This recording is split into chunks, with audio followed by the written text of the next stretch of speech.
So a couple months ago, I saw some advertisements for the show 12 here right behind me on Disney Plus Hulu, technically, and I was pretty excited. And then time went on, and I kind of forgot about it. And right now, I'm only one episode in. I believe there's 8 episodes. I can't remember if it's one season or if it's a mini series, but I'm a little concerned. So first, if you haven't seen anything about it, it follows angels shown on the top here, and in the first episode, it gives you basically a voiceover talking about how they, had a lot of sacrifice and was able to basically get rid of evil by serving the God of Light. And it doesn't fully, at least in that voiceover, go over who the enemy was.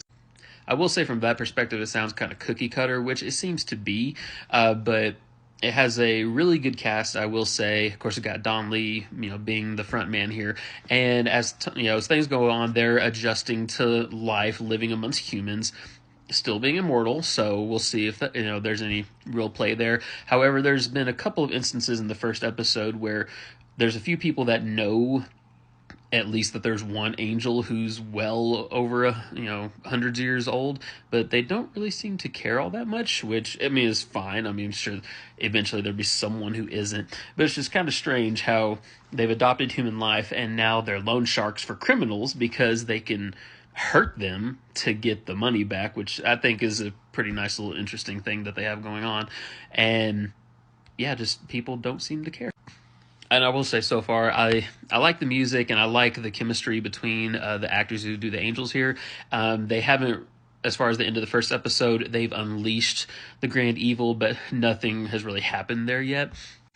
And there's a lot of, just humorous and wacky music during some of the action scenes and after, which are a nice little deterrent from nonstop action that you might be used to with a Korean drama such as this. But the issues are seen pretty quickly. Now the show, if you like Korean dramas like I do, so far things are pretty campy, which I don't mind at all personally, but there are some issues. The action scenes don't seem like a whole lot of thought went into them. They're pretty basic, nothing overly outlandish yet anyway. The only fights have been with them in their human bodies, so we'll see how things develop from there. But there was one action scene in particular where Don Lee's going through fighting a bunch of guys, and then he's beating up on a couple of people, and then someone off to the side just kind of falls to the ground. I laughed pretty hysterically at that. I don't know if that was planned or not, but seeing someone just fall in the middle of a fight who wasn't hit, it kind of